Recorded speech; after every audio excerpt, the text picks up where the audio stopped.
മക്കൾസ്, welcome back to സാല learning. It's me Sreebhama SB. അപ്പൊ മക്കൾ, ഇന്ന് മിസ് വന്നിട്ടുള്ളത്, നിങ്ങൾക്ക് എല്ലാവർക്കും ആകാശം ഭയങ്കര ഇഷ്ടമല്ലേ? ആകാശം കാണാൻ, ആകാശം നിരീക്ഷിക്കാൻ ഇഷ്ടമാണെന്നുണ്ടെങ്കിൽ നിങ്ങൾക്ക് ഇഷ്ടപ്പെട്ട ഒരു ചാപ്റ്റർ ആയിരിക്കാം സ്കൈ നിയർ ടു ഹാൻഡ്, അല്ലെങ്കിൽ ഈ പറഞ്ഞ പോലെ കയ്യെത്തും ദൂരത്ത് ആകാശം എന്ന് പറയുന്ന അടിപൊളി ചാപ്റ്റർ അല്ലെ?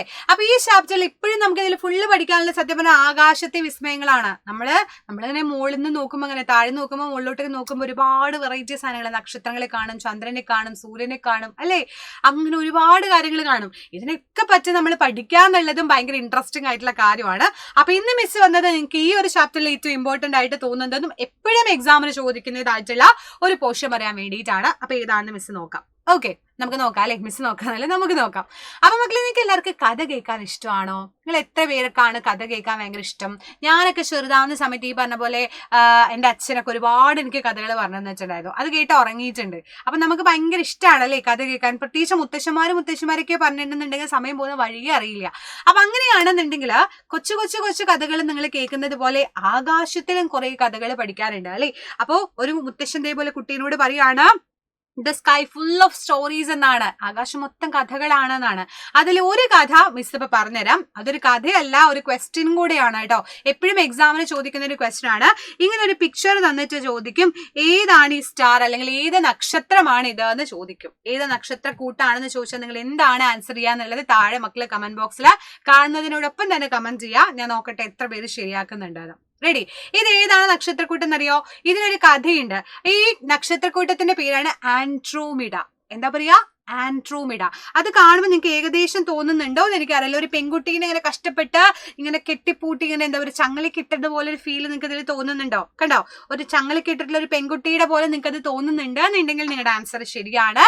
ഈ കുട്ടിയുടെ പേര് പണ്ട് കാലത്ത് ഒരു ഐതിഹ്യം ഉണ്ടായിരുന്നു. അത് വെച്ചിട്ട് ആ നക്ഷത്രക്കൂട്ടത്തിന് അവരിട്ട പേര് എന്ന് പറയുന്നത് ആൻഡ്രോമിഡയാണ്. അപ്പൊ നമുക്ക് നോക്കാം അല്ലെ? If each star of star cluster is connected to one another, the figure can be seen. ഒരു ഗേളിന്റെ ഫിഗർ അതിൽ കാണുന്നുണ്ട്. ഇതെന്ന് പറയുന്നത് ഗ്രീക്കിൽ നടന്നിട്ടുള്ള ഒരു കഥയാണ്. ഒരു പ്രിൻസസിനെ ചേഞ്ച് ചെയ്തത് അല്ലെ? ചങ്ങലക്കിട്ടൊരു രാജകുമാരി കുട്ടിയുടെ കഥയാണ് ആക്ച്വലി ഇതിന്റെ അകത്ത് പറയാനുള്ളത്. അപ്പൊ the prince's name was Andromeda. The name Andromeda still used for identifying the cluster of stars. ഇതുപോലെയുള്ള നക്ഷത്രക്കൂട്ടത്തെ കണ്ടു കഴിഞ്ഞാൽ എല്ലാരും വിളിക്കുന്ന പേരെന്ന് പറഞ്ഞത് ആൻഡ്രോമിഡ എന്നാണ്. അപ്പൊ എന്തുകൊണ്ടാണ് ആൻഡ്രോമിഡ എന്നുള്ള പേര് വന്നതെന്നും എന്തുകൊണ്ടാണ് അങ്ങനെ ഇട്ടത് എന്നുള്ളതും നമുക്ക് എന്ത് ചെയ്യാം, ഡീറ്റെയിൽ ആയിട്ട് നോക്കാം. അപ്പൊ നോക്കൂ, ആകാശത്ത് നക്ഷത്രക്കൂട്ടത്തിലെ ഓരോ നക്ഷത്രത്തെയും പരസ്പരം ബന്ധിപ്പിച്ച ഒരു പെൺകുട്ടി, ചങ്ങലക്കിട്ട ഒരു പെൺകുട്ടിയുടെ രൂപം, അതും ഒരു പാവം പിടിച്ച രാജകുമാരി കുട്ടീനെ ചങ്ങലക്കിട്ടിട്ടുള്ള ഒരു കഥ പോലെ നമുക്ക് തോന്നും അല്ലെ? അതുപോലെ നമുക്ക് തോന്നും. ആ ഒരു കഥയുടെ ബേസിൽ അതിനിട്ട പേരാണ് ആൻഡ്രോമിഡ എന്ന നക്ഷത്രക്കൂട്ടം. അപ്പൊ എന്താണ് കഥ കേൾക്കാൻ ഇഷ്ടമുള്ള മക്കളാണെങ്കിൽ എന്റെ കഥ കേട്ടോ. പണ്ട് രാജാക്കന്മാരൊക്കെ ഭരിച്ചിരുന്ന ഒരു കാലം ഉണ്ടായിരുന്നു അല്ലെ? ഇപ്പോഴല്ലേ നമ്മുടെ ജനാധിപത്യത്തിലോട്ടൊക്കെ എത്തിയത് അല്ലെ? അപ്പൊ പണ്ട് രാജാക്കന്മാർ ഭരിക്കുന്ന കാലത്ത് ഒരു രാജാവ് ഉണ്ടായിരുന്നേ. രാജാവ് എത്തോപ്യ എന്ന് പറയുന്ന അവിടെ സെഫ്യൂസ് എന്നൊരു രാജാവ് ഉണ്ടായിരുന്നു. അദ്ദേഹത്തിന്റെ വൈഫിന്റെ പേരാണ് കാസിയോപ്യ എന്ന് പറഞ്ഞ രാജ്ഞി ഉണ്ടായിരുന്നു. അപ്പൊ ഇവരിങ്ങനെ നല്ല അടിപൊളിയായിട്ട് ഇങ്ങനെ ഭരിച്ചുകൊണ്ടിരിക്കുന്ന സമയത്ത് ഇവർക്കൊരു കുഞ്ഞുവാവ ഉണ്ടായി. കുഞ്ഞുവാവയുടെ പേരാണ് നമ്മുടെ ആൻഡ്രോമിഡ. ഭയങ്കര സുന്ദരിയായിരുന്നു ആൻഡ്രോമിഡ. ആരായാലും നോക്കിപ്പോന്ന് അത്രയും അടിപൊളിയായിട്ടുള്ള ഒരു സുന്ദരി കുട്ടിയായിരുന്നു നമ്മുടെ ആൻഡ്രോമിഡ എന്ന് പറയുന്ന രാജകുമാരി. ദേവതകളെക്കാൾ സുന്ദരിയാണ് എന്റെ മോള് എന്ന് അമ്മ പറഞ്ഞു. സ്വാഭാവികമാണല്ലോ, നമ്മുടെ അമ്മമാർക്കൊക്കെ നമ്മളെ ഭയങ്കര ഇഷ്ടാവല്ലോ. അപ്പൊ നമ്മൾ രാജകുമാരിയാണ് അവരുടെ കണ്ണിൽ അല്ലെ? അതേപോലെ നമ്മുടെ ഈ പറഞ്ഞ കാസിയോപ്യ എന്ന് പറഞ്ഞ രാജ്ഞിക്ക് മകള് പറഞ്ഞ അത്രയും ഭയങ്കര സുന്ദരിയായിരുന്നു, ദേവതകളിക്കാ ഭംഗിയായിരുന്നു എന്ന് പറഞ്ഞപ്പോ ഇത് കേട്ടപ്പോ ചിലർക്കൊന്നും അങ്ങോട്ട് ഇഷ്ടപ്പെട്ടില്ല. ചിലപ്പോൾ ചിലർക്ക് ഉണ്ടല്ലോ, നല്ലത് കണ്ട ഇഷ്ടപ്പെടാത്തവരുണ്ടാവല്ലോ. അതേപോലെ കാസിയോപ്യയുടെ അഹങ്കാരം തീർക്കാൻ വേണ്ടി പോസിഡോൺ എന്ന് പറയുന്ന ഒരു ദേവൻ എന്ത് ചെയ്തു, എത്തോപ്യനെ ആക്രമിക്കാൻ തീരുമാനിച്ചു. അങ്ങനെ വിട്ടാ പറ്റില്ലല്ലോ എന്ന് പറഞ്ഞിട്ട് എന്ത് ചെയ്തു, ഒരു രാക്ഷസനെ വിടാൻ വേണ്ടി തീരുമാനിച്ചു. പണ്ട് കാലത്തൊക്കെ അങ്ങനെയാണല്ലോ, യുദ്ധങ്ങളാണല്ലോ. അപ്പൊ രാക്ഷസനെ വിട്ടിട്ട് എന്ത് ചെയ്യാണ്, യുദ്ധം ചെയ്യാൻ വേണ്ടി തീരുമാനിച്ചു. അപ്പൊ ആ സമയത്ത് രാജ്യത്തെ രക്ഷിക്കാൻ എന്നാണ് രാജാവ് ചെയ്യേണ്ട ധർമ്മം എന്നാണ് പറയാ. കുടുംബത്തെ പോലും നോക്കാതെ രാജ്യത്തെ രക്ഷിക്കണം എന്ന് പറയുന്ന കാലമായിരുന്നു പണ്ട്. അപ്പൊ അതുകൊണ്ട് തന്നെ സെഫ്യൂസ് രാജാവിന് എന്ത് ചെയ്യാൻ പറ്റിയില്ല, മകളെ സംരക്ഷിക്കാൻ പറ്റില്ല. മകളെ കൊല്ലാൻ വേണ്ടി, ബലി കൊടുക്കാൻ പറയുമ്പോൾ കൊല്ലാൻ വേണ്ടിയിട്ട് തീരുമാനിക്കുകയാണ് ചെയ്യുന്നത്. അപ്പൊ കടൽ തീരത്ത് ഇതേപോലെ ചങ്ങലക്കിട്ടിട്ട് പാറയിൽ ഇട്ടിട്ട് ഇങ്ങനെ കെട്ടിപ്പൂട്ടി വെക്കുന്ന സമയത്താണ് ടോൺടോട എന്ന് പറഞ്ഞ നായകൻ വന്നത്, നമ്മുടെ രാജകുമാരൻ വന്നത്. രാജകുമാരന്റെ പേരാണ് പേഴ്സസ്.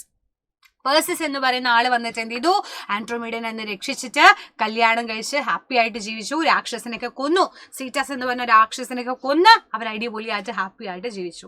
നല്ല കഥയല്ലേ, നല്ല കുട്ടിക്കഥയാണ് അല്ലേ, പക്ഷെ ഭയങ്കര രസമുള്ള കഥയാണ് അല്ലേ. So Andromeda was the daughter of Cepheus and അതേപോലെ എത്തോപ്പിയ അവര് കാസിയോപ്പിയയിലെ ക്വീനും അതേപോലെ തന്നെ കിങ്ങും ആയിരുന്നു. Cassiopeia was so proud hers and daughter Andromeda was even beautiful than ഗുഡ്നസിനേക്കാളും ഭയങ്കര ഭംഗിയാണെന്നൊക്കെയാണ് പറയുന്നത്. അപ്പോൾ ദ ആങ്കേർഡ് ഈ പറഞ്ഞ പോലെ പോസിഡോൺ അല്ലടാ, യെസ് പോസിഡോൺ എന്ന് പറയുന്ന അവർ എന്ത് ചെയ്തു, ഈ പറഞ്ഞ ഒരു വലിയ ഒരു രാക്ഷസനെ സീറ്റസ് എന്ന് പറയുന്ന ഒരു മോൺസ്റ്ററിനെ എത്തോപ്യനെ ആക്രമിക്കാൻ വേണ്ടി വിട്ടിട്ടുണ്ടായിരുന്നു. അപ്പൊ ആ സമയത്ത് നമുക്ക് എന്ത് ചെയ്യാൻ പറ്റില്ല, നമ്മുടെ കിങ് പറയാണ് സാക്രിഫൈസ് ചെയ്യാൻ വേണ്ടി റെഡി ആയിരുന്നു ആൻഡ്രോമീഡനെ സേവ് കിങ്ഡത്തിന് വേണ്ടിയിട്ട് അല്ലെ. രാജാവ് രാജ്യം നന്നാക്കാൻ വേണ്ടിയിട്ട് രാജകുമാരിനെ കൊല്ലാൻ തീരുമാനിച്ചു. അപ്പൊ അവര് ചേഞ്ച് ചെയ്ത് റോക്കിൽ ഇതേപോലെ കെട്ടിവെക്കുന്ന സമയത്താണ് പേഴ്സിസ് എന്ന് പറയുന്ന ഒരു രാജകുമാരൻ വന്ന് മോൺസ്റ്ററിനെ കിൽ ചെയ്തിട്ട് റെസ്ക്യൂ ചെയ്തിട്ട് ഈ ആൻഡ്രോമീഡനെ സംരക്ഷിച്ച് മാരി ചെയ്തത്. അപ്പൊ ഇതാണ് ആ കുട്ടിക്കഥ. അപ്പൊ എന്താണ് എനിക്കത് മനസ്സിലായത്, ചെറിയൊരു കഥയുണ്ട്, പക്ഷെ അതിൽ ഒരുപാട് ക്വസ്റ്റ്യൻസുകൾ ചോദിക്കാം. ഒരു ചിത്രം തന്നെ ഏതാണ് നക്ഷത്രം എന്ന് ചോദിക്കാൻ സാധ്യതയുണ്ട്. അപ്പൊ ഇങ്ങനെ ഒരുപാട് ഇമ്പോർട്ടന്റ് കാര്യങ്ങളുണ്ട്, ഒന്നും രണ്ടോ ഒന്നല്ല ഇഷ്ടം പോലെ ഉണ്ട്. അത് ഏതൊക്കെയാണെന്ന് പഠിക്കണമെന്നുണ്ടെങ്കിൽ നമ്മുടെ പൃഥ്വി ബാച്ചിൽ ജോയിൻ ചെയ്യണം. അപ്പൊ എന്താണ് പൃഥ്വി ബാച്ച് നിങ്ങൾക്ക് അറിയില്ലേ, നമ്മുടെ ഈ 5ാം ക്ലാസ്സിലെ മക്കൾക്ക് വേണ്ടിയിട്ടുള്ള live class, record class, content videos, അതേപോലെ തന്നെ നിങ്ങൾക്ക് വേണ്ട ക്വസ്റ്റ്യൻ പേപ്പേഴ്സ് അടക്കം. നിങ്ങൾക്ക് ഇനി വേണ്ടത് ക്വസ്റ്റ്യൻ പേപ്പേഴ്സ് അല്ലേ, ഇപ്പൊ വെറുതെ പഠിച്ചുകൊണ്ട് നിന്നിട്ട് കാര്യമില്ല, ക്വസ്റ്റ്യൻസുകൾ ചെയ്ത് പഠിക്കണം. അപ്പൊ അതിന് വേണ്ടിയിട്ടുള്ള ക്വസ്റ്റ്യൻ പേപ്പർ അടക്കം നമ്മുടെ പൃഥ്വി ബാച്ചിൽ സെറ്റ് ആയിട്ടുണ്ട്. അപ്പൊ എല്ലാ മക്കളും അടിപൊളിയായിട്ട് നമ്മുടെ ബാച്ചിലോട്ട് ജോയിൻ ചെയ്യുക. ജോയിൻ ചെയ്യാൻ ആഗ്രഹിക്കുന്നവർക്ക് ഒരു നമ്പറും കൂടെ തരുന്നുണ്ട്, 9994400800. ഇതിൽ കോൺടാക്ട് ചെയ്താൽ ഡീറ്റെയിൽസ് ഒക്കെ കിട്ടും കേട്ടോ. അപ്പൊ വിളിച്ചു നോക്കുക, നിങ്ങൾ സംസാരിക്കുക, കാര്യങ്ങളൊക്കെ ഓക്കെ ആക്കുക. അപ്പൊ എല്ലാവരും സെറ്റ് ആണ്, റെഡി ആണെന്ന് വിചാരിക്കുന്നു. ഇതുപോലെയുള്ള കുട്ടിക്കഥകളും കുട്ടിക്കാര്യങ്ങളായിട്ട് ഇനിയും മിസ് വരും അടുത്ത വീഡിയോയില്. അപ്പൊ അതുവരേക്കും bye, see you days, by.